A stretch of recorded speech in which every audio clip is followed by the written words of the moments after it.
Get the home field advantage every time with Fairfield by Marriott, official hotel partner of the NCAA. Whether you're a student athlete working toward your championship dreams or your team's biggest fan, Fairfield by Marriott has everything you need to get ready for game day. From comfortable guest rooms to complimentary hot breakfast, Fairfield is part of the Marriott Bonvoy portfolio of hotels and official hotel partner of the NCAA. Visit fairfield.marriott.com to book your next game day stay.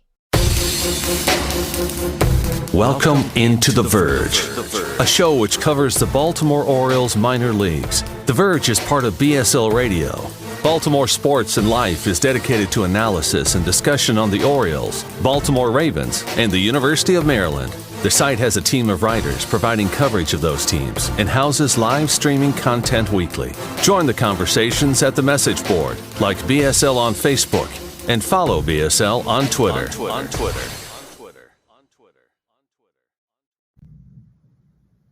Want to make a podcast? Spotify's got a platform that lets you make one super easily, then distribute it everywhere and even earn money, all in one place for free. It's called Spotify for Podcasters, and here's how it works.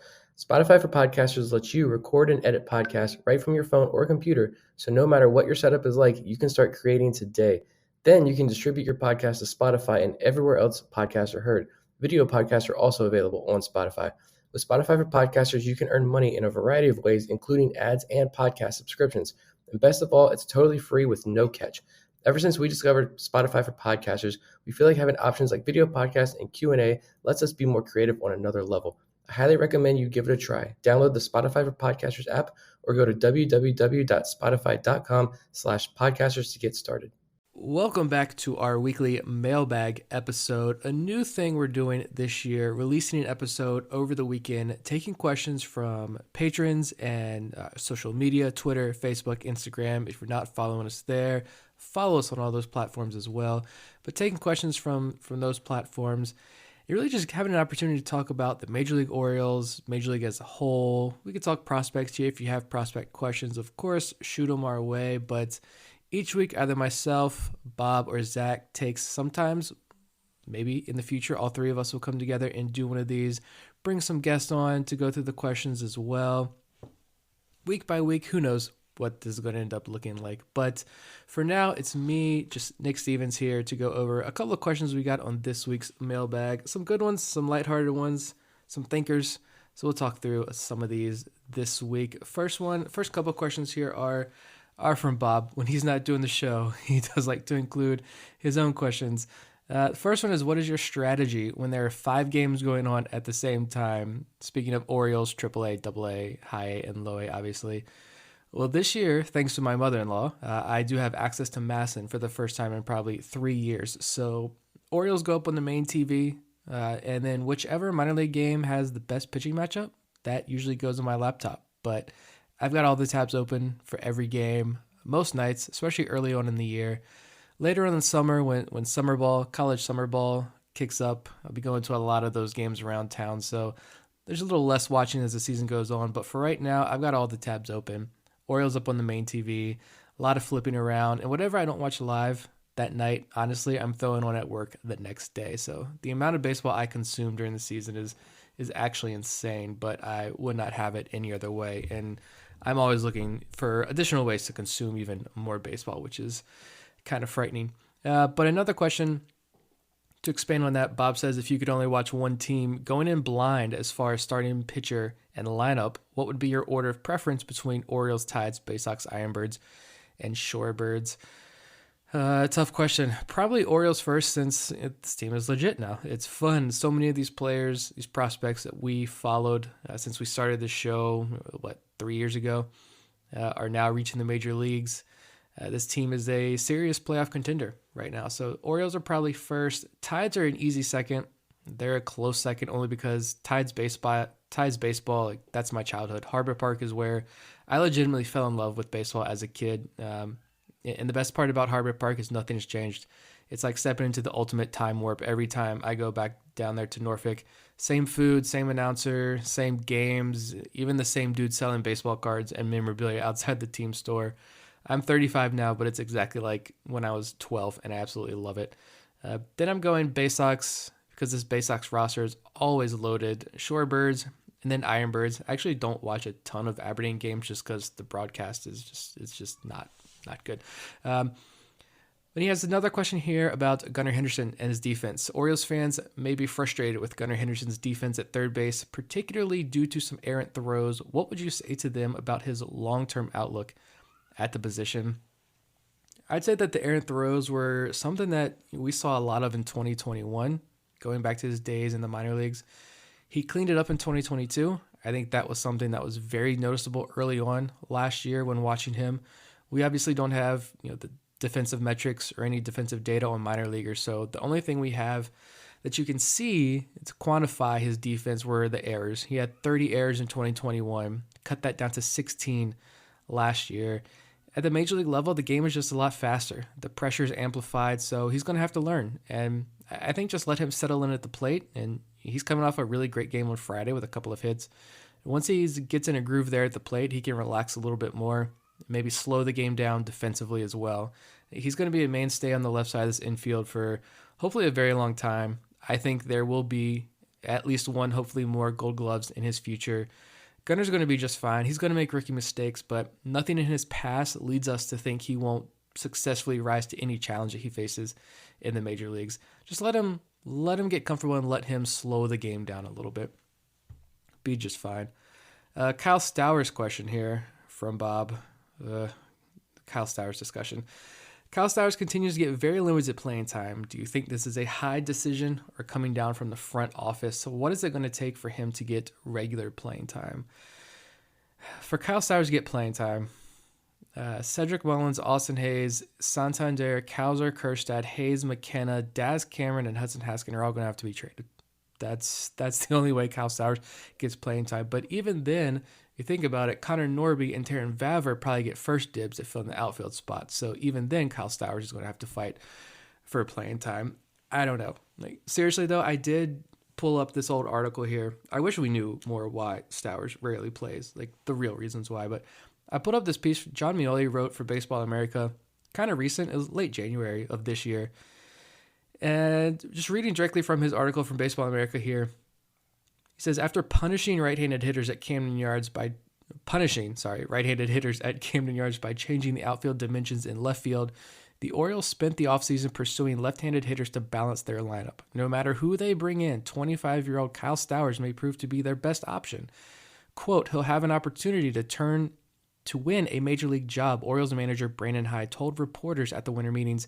He did some impressive things late, took some good at-bats, some big homers, got great experience playing in games we were playing against our division. Kyle's got a ton of ability. We believe in him as a hitter, Hyde said. He's going to have huge power. He's going to make some adjustments at the plate and continue to improve. And he walks. And he's going to be able to play corner outfield defense. That seems like pretty high praise from Brandon Hyde himself there. I don't know if that was just coach speak or if Hyde genuinely believes Stowers can be an asset. But you have this series in Boston of shaky outfield defense. Stowers comes in and makes a terrific grab in Texas. If you watch Kyle Stowers in the minors, you know that his defense is better than he gets credit for. You look at the bat, he had a 977 OPS versus lefties in the minors last year versus an 849 OPS against righties. He cut the strikeout rate from about 32-33% in 2021 down to 25% in Norfolk, while maintaining an 11% walk rate. 884 OPS, 130 WRC plus, fewer ground balls. I mean, I could sit here and go through a long list of stats that show where Stowers noticeably improved at the AAA level. So I think there must be something somewhere in that data that we don't have access to that leaves him out of the optimal lineup. What this is, I have no clue, but I do think that if the front office were huge believers in Kyle Stowers, they would override any Hyde decision. I know a lot of people say Hyde hates Stowers. It's all Hyde. If the front office truly believed in Stowers, they would certainly override the manager, which is why I think this comes from the top and not necessarily Hyde. So I think there's someone in that front office, someone in the analytics side is saying that Kyle Stowers is, for whatever reason, not the optimal guy to have right here in this lineup. Hence why we don't get to see him a lot. I don't agree with it. Hashtag free Kyle Stowers. Put him in the lineup more often. I don't know. I wish I had a better answer for that. But yeah, I definitely think this comes more from the top and not Brandon Hyde. Last question here. This part says the bullpen has been an issue early on with the absence of Tate and Givens. What is the right course of action for this unit that was so good last year? Honestly, I think right now, just stay the course. Like, Tate going down was something that I said before the season started could cause this domino effect with the bullpen. And I think early on, that's exactly what we saw. Givens going down, he was your insurance policy that you brought in case of regression. And it doesn't help but that he goes down. But let's look at this group kind of quickly here. Felix Bautista, he's locked in. I think Anthony Volpe is going to have nightmares about that splitter for weeks. That poor child. Not really. Who cares? He's a Yankee. Cionel Perez, he's good. He's good again this year. He did have that hiccup on Friday. Orioles rolled him out, tried to get a second inning out of him after when he had like a 5 or 6 pitch first inning. But other than that, he's been really solid this year. Logan Gillespie has caught the attention of Jim Palmer and many others with his stuff. The savior right now in this bullpen has actually been Danny Colomb. I mean, 3 innings, no hits, no walks, 3 strikeouts, clutch performances, coming in at the right time, getting big outs. He's been a lot of fun to watch early on. It's that waiver claim is proving to kind of save this bullpen early on. But I think Givens, should be back soon, hopefully. And hopefully he's an asset when he does come back. Ideally, Bradish is back soon, pitching well. Grayson Rodriguez remains a fixture in the rotation. Someone's going to get bumped from the rotation. We'll talk about that a little bit later. But whoever that is, is going to be a much better option than Austin Voth or Keegan Aiken. And if you need him, DL Hall is sitting there. Like, as the season progresses, if the bullpen is still shaky, and Hall is pitching like he did in his first start down in Norfolk, huge swing and miss numbers, so much just great underlying numbers, but still needing the 70-plus pitches to get through 3 or 4 innings, then I think you look to bring him up to add some firepower to the bullpen. But right now, this unit is still good. Let the early season dust settle a little bit. And remember that there are more viable options to rotate in and out than we've seen in a very long time. So the cream will rise to the top. People will settle in. I'm not concerned really at all right now with the bullpen. Moving on to some Twitter questions, and this expands on the bullpen a little bit more, but Michael on Twitter asked, do you think any pitching prospects could be called up to help the bullpen? And if so, besides DL Hall, who should we look for? Pretty good question. When you look at Norfolk's roster, not prospect focused, but you do have guys like Edward Bizardo and Darwinzon Hernandez. They have major league experience and have started the season by showcasing some really good stuff down in Norfolk, so they could get some looks at some point. Of course, you have Nick Vespi still hanging around in Norfolk, still hasn't given up a run in now 34, I think, straight AAA innings. He also held his own in the majors last year. Give him another shot. You also have the veterans, a big group of veterans down there like Joey Crable, Spencer Watkins, Bruce Zimmerman. But as far as prospects and a call-up to help the bullpen, you've got Noah Denoyer, Drew Rahm, and Ryan Watson are all on the 40-man roster right now after being added last December. Denoyer doesn't have any AAA experience other than his first appearance the other night, so I think he's further away than the other two. But I'd probably say for bullpen help as a guy that you can bring in and immediately can fill a role, I think it could be Ryan Watson is probably the best option. We know that he can run his fastball into the upper 90s. He can hold that velo. He showed how good that slider is just the other day in his start for Norfolk. It generated a ton of swing and miss on the slider. So yeah, I'd say look for Watson. That'd be the guy that I'm looking for there. Justin from Patreon. Justin has a question about a trade. We know how much I love talking about trades, but here we go. Justin says, at the trade deadline, we are contenders. The White Sox are not. Very, very plausible situation there. DL Hall, Colton Cowser, Joey Ortiz, and Jordan Westberg for Dylan Cease. Do you make this trade? Fantastic question. I make this trade without hesitation. Would Chicago take this deal? That is the question. I don't know that. I did pick Chicago as my sleeper team in our prediction episode, and they seem to be playing pretty well, but I think they've dropped 2 straight, and Eloy Jimenez, I believe, just hit the IL. So there we go. The IL stints are here starting already for Chicago. But you look at their roster, Westberg could immediately play second base for them tomorrow if he joins Chicago's team. An outfield eventually of Oscar Colas, Luis Robert Jr., and Colton Cowser would be a lot of fun to watch, not going to lie there. Joey Ortiz could be your replacement for Tim Anderson. I think if I'm looking at these numbers correctly, Tim Anderson, I believe, has a club option for $14 million next year. And he's going to be, 30 or 31 years old. So you could replace Ortiz. He's almost major league ready. You could replace Tim Anderson with Joey Ortiz. Obviously, I don't know how they view Hall, but their scouts have surely seen a lot of him in Charlotte. We just don't know a lot of the factors that go into making a trade work, so it's really hard to sit here and dissect all of these. But if I had to take a guess, I would say Baltimore would probably have to add a little bit more. Like Cease he's only 27 years old. He's coming off back-to-back 4.4 F4 seasons. He has multiple years of control. He's one of the best starting pitchers in baseball. Baltimore can get him without a doubt. They can go get any pitcher in baseball. They can go get any player in baseball that they want with this farm system. I doubt Chicago trades him, but if they do, they would really need to make sure that the return on that Cease trade stocks their pretty barren farm system. So would I do the proposed trade, as the question asks? Yes, I would, 100% without hesitation. With Chicago, though, probably not. But you think about this. You trade, from the Orioles' perspective, you trade Colton Cowser and Joey Ortiz tomorrow for a proven starter. And then you just got Jackson Holliday and Heston Kjerstad still in this organization. Like this system is just stupid deep. And so hopefully Michael Elias's words do come true and this team is active at the trade deadline in terms of adding to the roster, because they can literally get whoever they want. Kevin from Patreon, lighthearted question for this one. Kevin asks, ketchup, mustard, or relish? Thank you for this question to lighten the mood a little bit. Give me mustard. Maybe this is a hot take, but relish isn't good, and green just kind of sucks as a color. Ketchup is just kind of whatever, so I am team mustard all the way. Kenneth from Patreon. Kenneth asks, if you were Elias, what's your rotation look like after Bradish is ready to come back, assuming everyone remains healthy? This is a really tough one, and I've seen some people already have this discussion online already. It's an interesting thought process. Gibson and Irvin, they're still locks right now. Bradish, of course.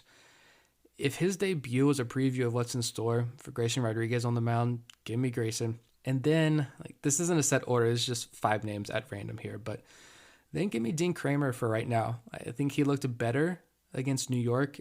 If you have to give him a chance to prove that he can build off last year. He was too good last year not to give him an extended look this year.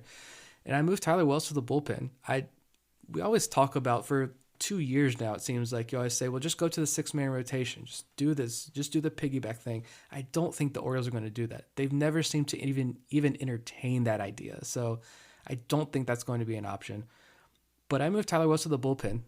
Kick Austin Voth to the curb, let Tyler Wells fill that role. He's going to still log significant innings for you, can still make 10 to 15 starts. And this isn't a knock on him at all.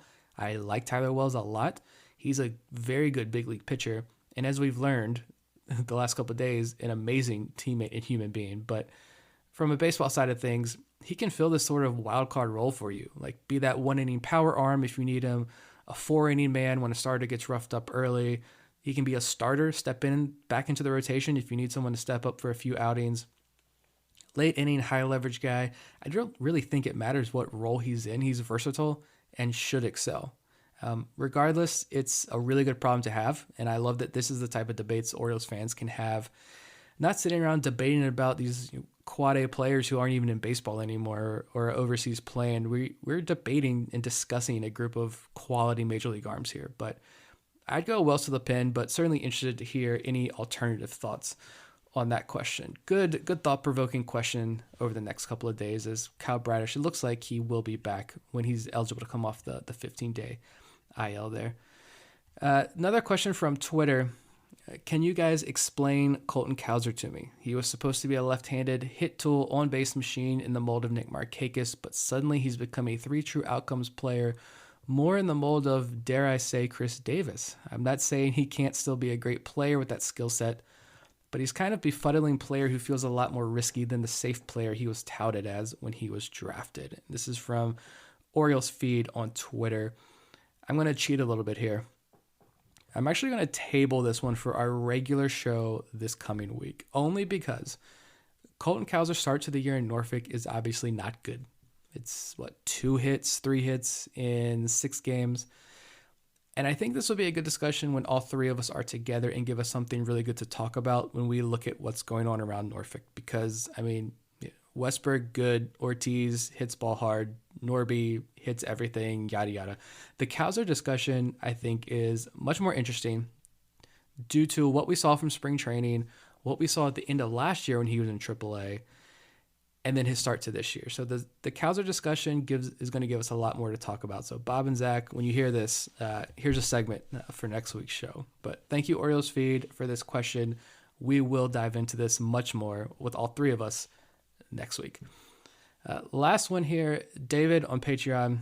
David gets his weekly "Can we get a preview series?" question. The Orioles have Oakland and Chicago White Sox next week. Chicago's like a week away at this point, so I will focus on Oakland though. The A's are, and I shouldn't say this because the Orioles are now going to get swept, and if they do, play this back and shame me because I deserve it. But the A's are a AAA team. Like, they are tied for Detroit for the worst run differential in baseball right now.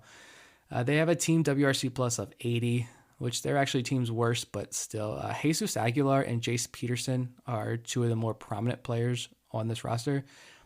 The outfield of Seth Brown, Ramon Laureano, and Estrella Ruiz is not that intimidating. Ruiz is lightning fast, only player in the minors who stole more bases than Luis Valdez last year, but he's got to get on base first. Seth Brown leads this team in at-bats. He's hitting .214. Honestly, they should kind of just go up and call up Darryl Hernandez at this point because the infield, Tony Kemp, and I don't even know who their shortstop is, kind of a dreadful infield. I do like Shea Langoliers a lot behind the plate, but poor Shea Langoliers just really didn't have a whole lot of help offensively on this roster. And in the rotation, the pitchers the Orioles hitters are going to be facing, Ken Waldichuk, he's given up 7 home runs in 8 innings. James Caprillion and J.P. Shears have combined to give up 8 runs on 15 hits in their 2 starts. Shintaro Fujinami was rocked in his debut, and Kyle Mueller has really been the lone bright spot. But overall, this staff allows a ton of walks. And if the Orioles offense doesn't hit a rut during this series, we should see a few offensive performances like we saw in Boston. If you want to be a playoff team, don't tell me that April wins and losses don't matter. They do. If you want to be a playoff team, prove it and take this series against Oakland with ease. This is not a good team. It is a West Coast team traveling to the East Coast. Take advantage of it. Take 3 out of 4, at least from the Oakland A's. We do actually have one more question here from another David, actually, from Twitter. David wants to know, I know it's only been a couple of nights of watching all 4 affiliates, but is there someone who's already sticking out to you as a big surprise with their performance? Yeah, there are a couple of names, and I'm sure we'll highlight more of these guys on our regular show this week, which we will be live Wednesday night instead of Monday night this upcoming week. Forgot to mention that earlier, but Chase McDermott pitched really well. Justin Armbruster was strong. Ryan Watson, who I talked about earlier, did a fantastic job, I thought, for Norfolk. Samuel Basayo looks incredible. He looks as advertised, but the name that I'm going to dig a little bit deeper here for, that I've been probably the most impressed with through, it's only been 2 nights, but Creed Willems. Creed Willems, the 19-year-old catcher down in Delmarva. Through 2 games, he is 4 for 7 with 2 doubles, a home run, 3 RBIs, 4 walks, and just 1 strikeout. He played first base on opening night and was behind the plate. Him and Basayo switched on night 2. Actually, I don't remember if Basayo played first base or not, but Creed played first base opening night. He was behind the dish on night 2. Fantastic job at the plate. The home run, I don't have any, exit velos or distance or anything. We didn't even have sound on the broadcast for much of that game on Friday night in Salem, but the Creed Willems home run was rocked. A laser out to right field.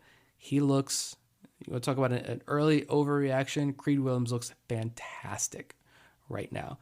We'll see how that bat continues to play as the season progresses, but through 2 games, very small sample size, Creed Willems, 571 average, a 2013 OPS. So fantastic start to the year for Creed Willems.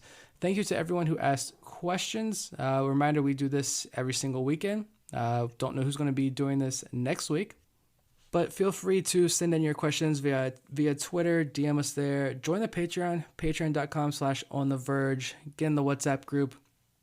A lot of questions get asked there. That's where most of our questions for this segment come on. You get early access to this episode if you are a Patreon member, plus plenty of other perks, including daily recaps of what happens across the Orioles minor league farm system. Those have started in earnest now that all 4 affiliates are in action. Follow us on Twitter, Facebook, Instagram. You can send questions via email as well at The Verge, BSLpodcast@gmail.com. Thank you for listening to this, and we will talk to you again, all 3 of us, on Wednesday night. That'll do it for this week's episode of On the Verge. Be sure to check out our Patreon page where you can help show your support for the show and get bonus content, including monthly top 50 updates to our prospect list and daily game recaps during the season, and much, much more.